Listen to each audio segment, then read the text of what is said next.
Welcome my dear students. দেখো, loco pilot বা assistant loco pilot চাকরি পাওয়ার জন্য অনেক তোমরা স্ট্র্যাটেজি ফলো করছো। তার মধ্যে তোমরা সব থেকে বেশি যে কাজের সময় নষ্ট করছো তো কাট অফ। আসলে কাট অফ ভেবে তোমরা যে পারফর্ম করছো, কাট অফ বাড়ুক বা কমুক, তুমি কি হঠাৎ করে নিজেকে পরিবর্তন করতে পারবে? তারপরেও যেন কোথাও একটা ব্যাপার থেকে যায় যে কাট অফটা নিয়ে কথা বলা। কেননা একটা আশা নিয়ে মানুষ সামনের দিকে এগোই। তো কীরকম কাট অফ হতে পারে এবছর? তো সত্যি কথা বলতে এটা একদম পৃথিবীতে কারোর শক্তিই নেই যে প্রেডিক্ট করার। আমি তো কে? আমি তো dust on the floor. But student demand এতটাই থাকে, স্যার কাট আপটা বলুন, কাট আপটা বলুন, আপনার কাট আপ মিলে যায়। তো এটা এটা একটা জাস্ট প্রেডিক্ট করতে গিয়ে মিলে যায়, কিন্তু ওটা আমার বাস্তবিক অর্থে এক্সপিরিয়েন্সের ক্ষমতা, কিন্তু এমনি কোনো ক্ষমতা নেই আমার। ঠিক আছে? তো এই জায়গায় দাঁড়িয়ে আমি এবার যে কাট অফের ভিডিওটা তোমাদেরকে নিয়ে করছি, তো একটা একটা পুরো দৃষ্টিকোণ তৈরি হবে তোমার এই ব্যাপারটা সম্পর্কে একটা স্বচ্ছ ধারণা তোমার তৈরি হবে। কাট অফ কী, কীভাবে নির্ভর করে, কী ব্যাপার, কতটা দরকার আর কতটা করলে তুমি সেফ স্কোরে পৌঁছতে পারবে। তো এই সব ব্যাপারে চর্চা করতে গেলে প্রথমেই তোমাদের সঙ্গে আমি যে কথাটা বলতে চাইবো, কাট অফের ক্ষেত্রে আমার মনে হয় ভাগ্যটা অনেক অংশে জরুরি। শুধু কাট অফের ক্ষেত্রে না, জীবনের জন্য, জীবনের প্রতি পদে কাট অফ মানে টা খুব জরুরি। কেউ একজন বড় অর্থশালী ভালো ফ্যামিলিতে জন্মাচ্ছে, আর কেউ একটু সাধারণ ফ্যামিলিতে জন্মাচ্ছে। এটাও কিন্তু ভাগ্যের ফ্যাক্টর। তো ভাগ্য মানুষকে, আমরা যতই অস্বীকার করি যে ভাগ্য ইম্পর্ট্যান্ট নয়, কিন্তু ভাগ্যটা খুব গুরুত্বপূর্ণ। তুমি পরীক্ষা দিতে যাচ্ছ, যেতে যেতে একটা অঘটন হয়ে গেল, পরীক্ষাটা দিতে পারলে না, সেটাও একটা ভাগ্য। সব মিলিয়ে ভাগ্যের সাথে কর্মটা জুড়ে দিলে সেটাই নাকি সবথেকে বড় ইম্পর্ট্যান্ট কাজ হয়ে যায়। প্রিয় স্টুডেন্ট, দেখো, এবার আমি তোমাদেরকে বলি প্রতিযোগিতা সত্যি কতটা বেশি এবার। আর অ্যাসিস্ট্যান্ট লোকো পাইলটের ক্ষেত্রে আমি কিছু পয়েন্ট তোমাদের বলবো, তোমাদের দেখবে অরিজিনাল ফ্যাক্ট তোমরা বুঝতে পারবে। তার আগে আমি বলে নেবো যে কাটাপের ক্ষেত্রে আর আরআরবির ক্ষেত্রে সবথেকে বড় ভূমিকা, একটা সবথেকে বড় বড় একটা ভূমিকা ভাগ্য। সেই ভাগ্যটা জড়িয়ে আছে আর রেলওয়ে যে রিক্রুটমেন্ট বোর্ডগুলো আছে প্রত্যেকটা বোর্ডের সাথে। কারণ কোন বোর্ডে তুমি ফর্ম ফিল আপ করবে আর কোন বোর্ডে তোমার কাট অফ বেশি যাবে, এটা গড নোজ, কেউ জানে না। ঠিক আছে? তো সেই জায়গায় দাঁড়িয়ে ভাগ্যটা একটা ফ্যাক্টর। তো ভাগ্যটাকে বাদিকে ফেলে আমি লাস্টে এটাও চর্চা করব যে এবছরের জন্য কত পার্সেন্ট মার্ক তুললে তুমি একটা সিকিউর জায়গায় আসতে পারবে। ঠিক আছে? আমি জেনারেল এসসি এসটি ওরকমভাবেই তোমাদেরকে বলে দেবো। দেখো, কাট অফ কোন বিষয়ের উপর নির্ভর করে সেটা তোমাদেরকে জেনে নাও, তাহলে তোমরা একটু বুঝতে পারবে ব্যাপারটা। কোশ্চেন্স, এখন কোশ্চেন পেপার বা কোশ্চেনের উপর নির্ভর করে কেন? কারণ কোশ্চেন পেপারটা এমন একটা ফ্যাক্টর, কঠিন কোশ্চেন হলে কাট অফ কম উঠবে, সহজ কোশ্চেন হলে কাট অফ বেশি উঠবে। কোশ্চেনের প্যাটার্ন হট করে চেঞ্জ করলে কাট অফ কম ওঠে। কোশ্চেনের প্যাটার্ন সহজ টাইপের হলে কাট অফ অত্যন্ত বেশি ওঠে বা অনেক সময় বেশি ওঠে। তো এই রকম ব্যাপার কোশ্চেনের উপর পুরোপুরি নির্ভর করে। এবার কোশ্চেনের উপর কীরকমভাবে নির্ভর করে, এবার 1 নম্বর পয়েন্ট যদি আমি এটা বলি, তাহলে তোমাকে আসতে হবে শিফট পরীক্ষাতে চলে আসে। শিফট শিফট মানে হচ্ছে কোন শিফটে তুমি পরীক্ষা দিচ্ছ, সেই শিফটে সায়েন্সের কোশ্চেন বেশি আছে কি না। আর সায়েন্সের কোশ্চেন যদি বেশি হয়, তাহলে তুমি যদি সায়েন্স ব্যাকগ্রাউন্ড তোমার ভালো থাকে, তুমি সায়েন্সে বেশি নম্বর তুলে নেবে। সেখানে একটা আর্টস ব্যাকগ্রাউন্ডের ছেলে থাকলো, সে মার্কস কম তুলবে। এসব ফ্যাক্টরও কিন্তু ভীষণভাবে কাজ। এবং ভেনু, মনে করো তুমি কাছাকাছি পরীক্ষা দিচ্ছ আর দূরে গিয়ে পরীক্ষা দিচ্ছ। এবার দূরে গিয়ে পরীক্ষা দিতে গেলে অনেকের অনেক রকম প্রবলেম হয়, কিন্তু প্রিয় স্টুডেন্টস, তার মেন্টালি স্যাচুরেশন ঠিক হয় না। তারপর ভারতবর্ষ এতটা বৈচিত্র্যময়, বিভিন্ন জায়গার পরিবেশ বিভিন্ন রকমের, খাওয়া দাওয়া ঠিকমতো হয় না, পরীক্ষার ব্যবস্থা ঠিকমতো হয় না, পরীক্ষার হল ম্যানেজমেন্ট ঠিকমতো হয় না, সব মিলিয়ে একটা ভজঘট অবস্থা হয়ে যায়। সেই জায়গায় দাঁড়িয়ে এটাও কিন্তু শিফট এবং ডেটাও ফ্যাক্টর। তারপরের যে ফ্যাক্টরটা চলে আসবো, ক্যান্ডিডেট। ক্যান্ডিডেট কেন ফ্যাক্টর বলছি? তুমি এই যে এত চিন্তা করছো, এত ভিডিও দেখছো, এত ইউটিউব চ্যানেল ফলো করছো, এত কিছু করছো, তারপরে তুমি পড়াটা কম পড়ছে, কিন্তু কেউ না কেউ কিন্তু নিঃশব্দে পড়াশুনো করছে। তাহলে সেই ক্যান্ডিডেট যদি পারফর্ম করে ভালো করে, সে কিন্তু তোমার আগে চলে যাবে। তাই আমি বলি এটা একটা শেয়ার মার্কেটের মতো ব্যাপার, যেখানে সবসময় ওঠানামা করতে থাকছে। তো তুমি যতটা বেশি পড়বে, যদি একদিনও ঢিলেমি করো, তাহলে এই পরীক্ষায় চান্স পাওয়া তোমার ক্ষেত্রে টাফ হতে পারে। তাই তুমি একদিন না পড়লে শত স্টুডেন্ট তোমার থেকে উপরের দিকে চলে আসছে, সামনের দিকে। তো এই রকমভাবে ক্যান্ডিডেটদের ওপর নির্ভর করে সেই কেন্দ্রে বা সেইবার কেমন পরীক্ষার্থী দিচ্ছে, কত ভালো পরীক্ষা দিচ্ছে সেই বোর্ডের আন্ডারে, সেসবগুলো নির্ভর করে। আমি তারপরে বলবো নর্মালাইজেশন। নর্মালাইজেশন একটা সব থেকে বড় ফ্যাক্টর, যেখানে আমাদের বাড়ির পাশেই একটা ছেলে আগেরবার গ্রুপ ডিতে 62 পেয়ে তার 92 হয়ে গেল, কাটা নর্মালাইজেশন। তা ভেবে দেখো, আবার যে দেখা গেল 62 পেয়েছিল, সে হয়তো কমে দেখা গেল 60 হয়েছে তার। তাহলে নর্মালাইজেশন একটা বিরাট ফ্যাক্টর। এবার তোমার কোশ্চেন সহজ পরীক্ষাতে হচ্ছে, তুমি কি করবো? তুমি তো আর মরতে পারো না। তোমার কোশ্চেন কঠিন হয়ে গেল পরীক্ষার হলে, তুমি কি মরতে পারো না? তো এইটা অতটা ছিল না প্রবলেম। যখন অফলাইন পরীক্ষা হতো তখন এই প্রবলেমটা একদমই ছিল না। তখন কি হতো, একটা দুটো তিনটে শিফটে এক্সাম হয়ে যেত, বেশি ডিফারেন্স হতো না। এখন মনে করো কোনো একটা পরীক্ষাতে তোমার কোশ্চেন দেবে, মনে করো একটা চ্যাপ্টার তুমি বের করো, যে কোনো একটা চ্যাপ্টার, মনে করো সেল থিওরি বা সেল বায়োলজি, সেখান থেকে একটা কোশ্চেন দেবে। তো এবার মনে করো সেট হচ্ছে, মনে করো 300 সেট পরীক্ষা, 300 শিফটে পরীক্ষা হবে।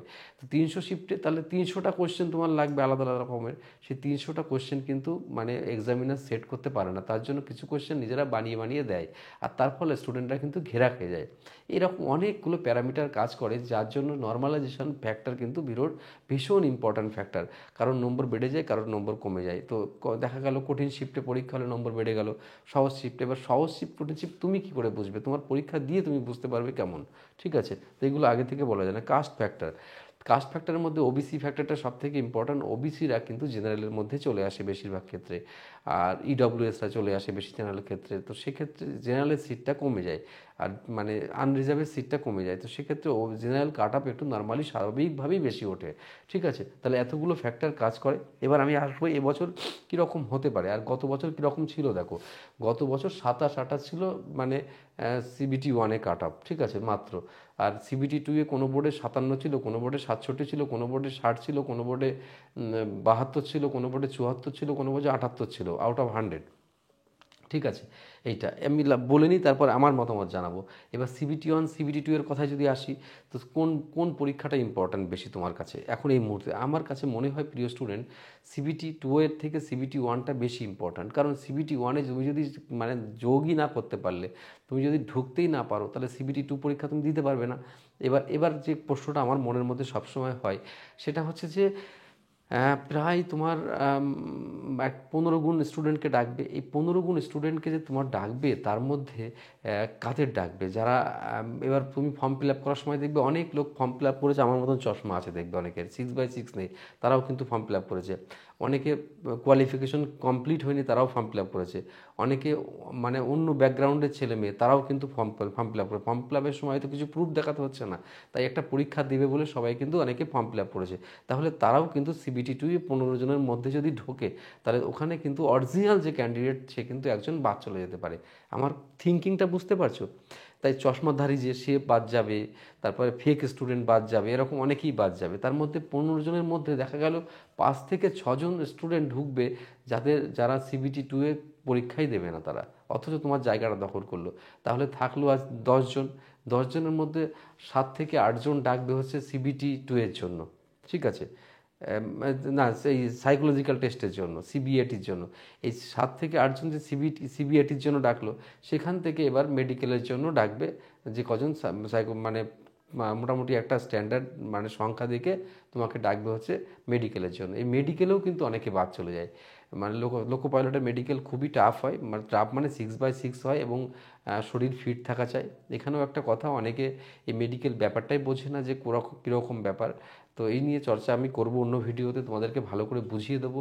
তাহলে এই ব্যাপারটা আমরা একটু বুঝলাম। তাহলে আমার ব্যক্তিগত মানে সিবিটি ওয়ানটা যদি তুমি ক্র্যাক নাই করতে পারো, সিবিটি টু এ তোমার বসা হবে না। তাই সিবিটি টু এর চিন্তাটা করো, কিন্তু সিবিটি ওয়ানের চিন্তাটা আগে করো। কারণ এখানে কিছু অ্যাবনর্মাল বেনু জল ঢুকে রয়েছে, তারাও কিন্তু তোমার কম্পিটিটর, অথচ তারপরে তারা কম্পিটিশন করবে না তোমার সঙ্গে। তাহলে এটা আমার বোঝা গেল। তাহলে এই পুরো মানে সারকমফারেন্স আমি দেখে নিলাম, পুরো বিষয়টা দেখে নিলাম। এই বিষয়টা সম্পর্কে অনেকের ধারণাও হয়ে গেল, তাহলে আসলে মোদ্দা কথাটা কী।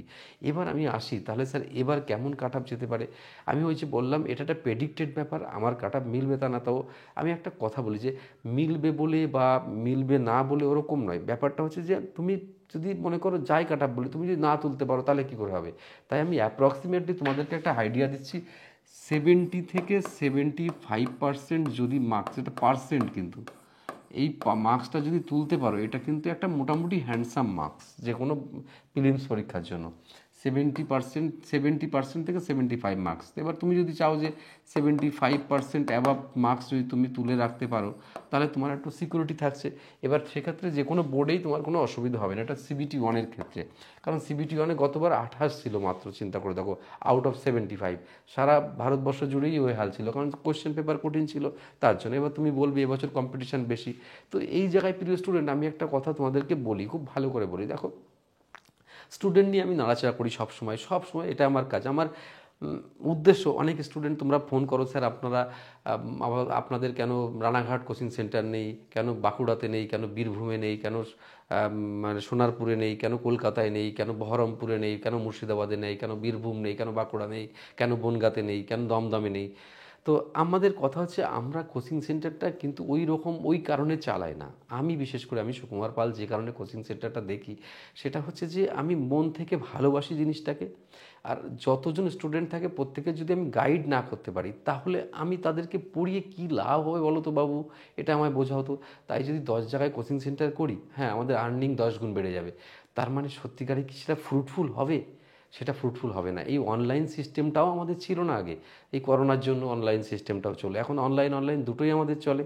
তো এই যে আমাদের নতুন একটা যে ব্যাচটা শুরু হচ্ছে তোমাদের, শুরু হয়েছে যে অফলাইন ব্যাচে, পুরো স্টুডেন্ট তো প্রচুর স্টুডেন্ট ভরে গেছে।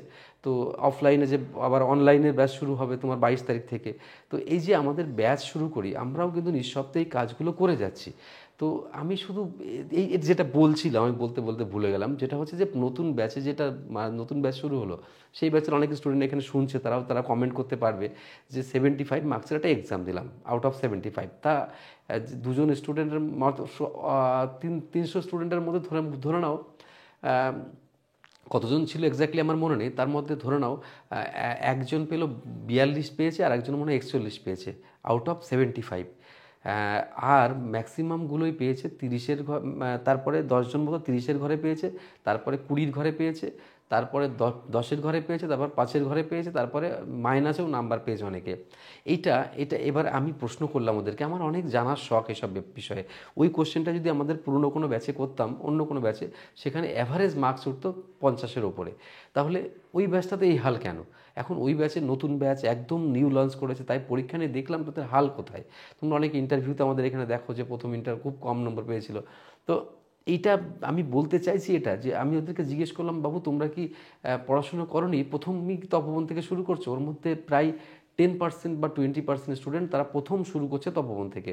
আর তার ছাড়া একটা বড় অংশের স্টুডেন্ট 2 থেকে 3 বছর ধরে প্রিপারেশান করছে ইউটিউব চ্যানেল বা বিভিন্ন মাধ্যম বা অন্য অন্য জায়গায়। তা আমি বললাম, তাহলে তোমরা এত কম নম্বর পেলে কেন? তার মধ্যে ওখানে আমাদের কিছু পুরনো স্টুডেন্ট ছিল, অনেক আগে পড়তো, তারা একটা মোটামুটি নাম্বার পেয়েছে।